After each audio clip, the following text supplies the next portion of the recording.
organic, unpredictable, unknown, lovely, beautiful, a sense of fulfillment.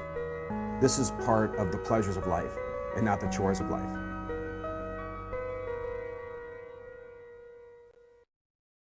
Coming up tonight on Daily Iowan TV, we show you how to fill out your ballot for the upcoming elections.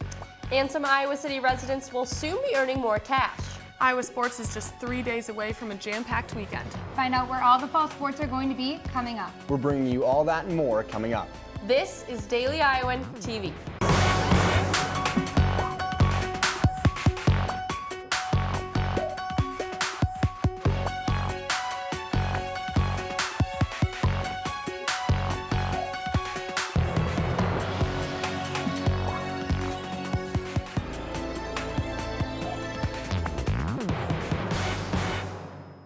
Good evening, and thanks for joining us. I'm Jeremy Meyer. And I'm Megan Sanchez.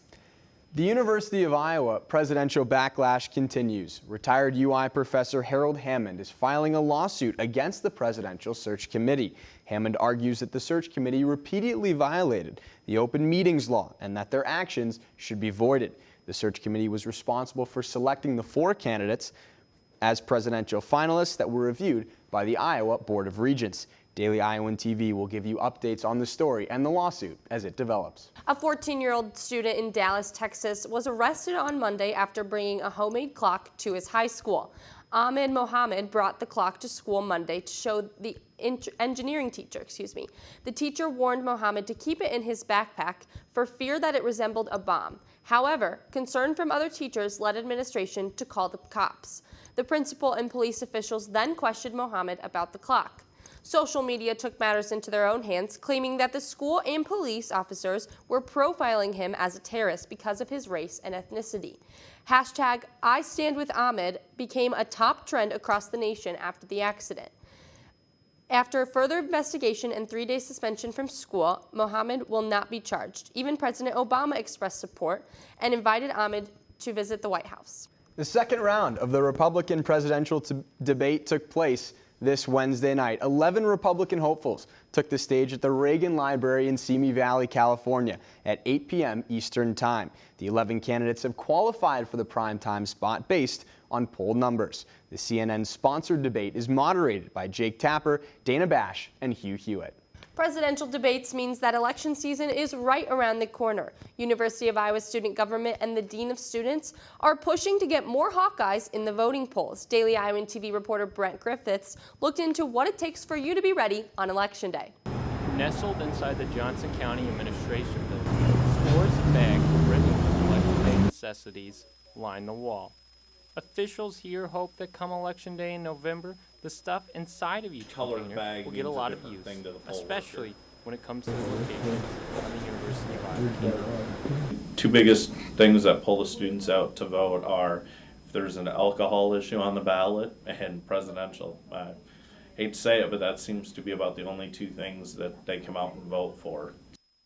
UISG and UI administration are really pushing for students to get registered, and it's not as hard as you might think.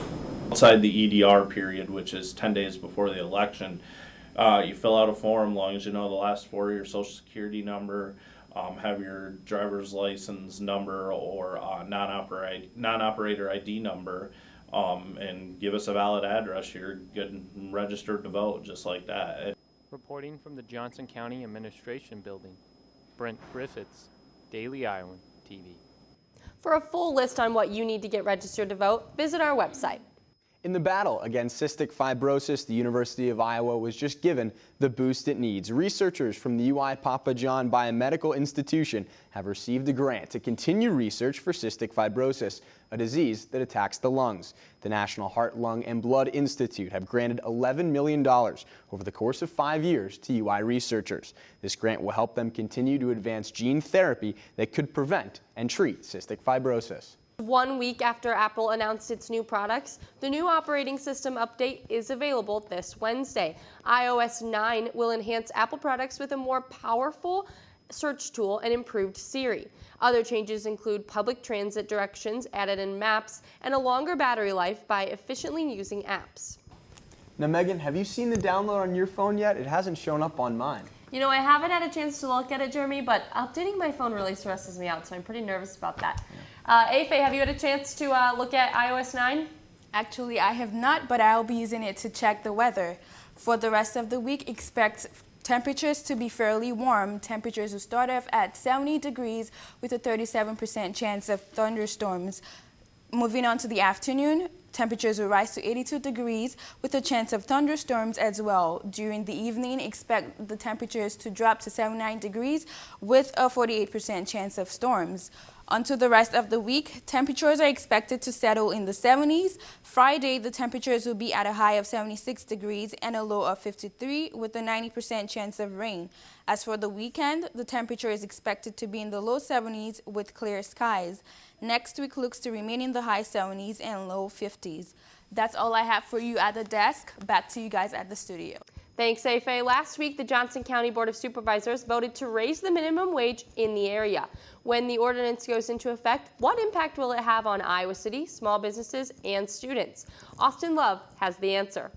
As Johnson County looks to raise the minimum wage, small businesses in Iowa City are at a crossroads with the decision, with some supporting it. I'm in full support of the minimum wage increase. And some rejecting the idea completely. I'm against it. Over the next 2.5 years, the minimum wage will increase by almost $3. Right now, the wage stands at $7.25. November 1st, it will then raise to $8.20 an hour, $9.15 by May 1st, 2016, and finally, $10.10 by January 1st, 2017. It's going to make it tougher for people in business to survive. We usually hire between 24 and 30 students part-time. We'll probably cut that in half and go with a few more full-timers. The hope is that the more people that make more money, the more money they have to spend back here at our business. Being a state school, the university does not know if it will have to follow suit with the rest of the county. They didn't comment, but university student employees would be surprised if the wage didn't go up. Give back to the school. Balancing school and work, is kind of difficult at times. And, when you put in a lot of hard hours and you know your money and you know your work's going to, sometimes I think that, we're just not getting paid enough out here as students. In Iowa City, Austin Love, Daily Iowan TV. Now, one city in Johnson County, however, is planning on voting over the new county minimum wage increase. The Swisher City Council will vote on October 12th to decide if they'll follow the county wage increase or if they'll follow the state rate of $7.25 an hour. Cities within Johnson County are given the option of opposing this wage increase. The Obama administration received an offer from Russia to have military-to-military talks and meetings over the situation in Syria. This offer comes after the U.S. expressed concerns over Russian military involvement in Syria. Secretary of State John Kerry said he is in favor of the offer because the United States wants to know what Russia's intentions are in Syria. Anheuser-Busch, maker of Budweiser beer and the owner of the world's largest brewery, is looking to merge with its competitor. The brewing company announced Wednesday it wants to buy SABMiller, maker of Miller Genuine draft beer. Miller is the second largest brewery in the world and a longtime rival of Busch. This deal would create a beer empire valued at $275 billion. Miller has not yet accepted the deal, but is reviewing the proposal. Now, Megan, after a couple of Iowa victories, they're looking to make it 3 in a row this weekend in football. Absolutely. I got a ticket to the night game. I'm pretty excited to head over to Kinnick this weekend. Let's toss it over to Hannah and Jordan in the sports studio for the latest on Hawkeye Athletics. Thanks, guys. As we hit the middle of the week, we are headed to the home stretch to the weekend. Besides the fact that Iowa City is going to be electric this weekend as Iowa football has their first night game in 3 years, there are also some other Hawkeye sports you should keep an eye out for. Now, we will get to those later on, but right now we jump on how Iowa field hockey has been doing as they're 9 games into their fall season. The team had their first home games of the season this past weekend on September 10th and 12th, and I had the privilege of sitting front row at Grant Field for both of them. And here's my recap on their last few games. With fall sports well underway, the University of Iowa field hockey team hosted their first 2 home games of the season this past weekend at Grant Field. After a heartbreaking loss to Stanford in their home opener, the team found success against Kent State and St. Louis to finish off the weekend with 2 more wins. Going head-to-head against Stanford, the Black and Gold kept on fighting until the team took a devastating loss in the last seconds of the game. With no time left on the clock and the score tied at 2-2, Stanford scored their game-winning point off a penalty corner.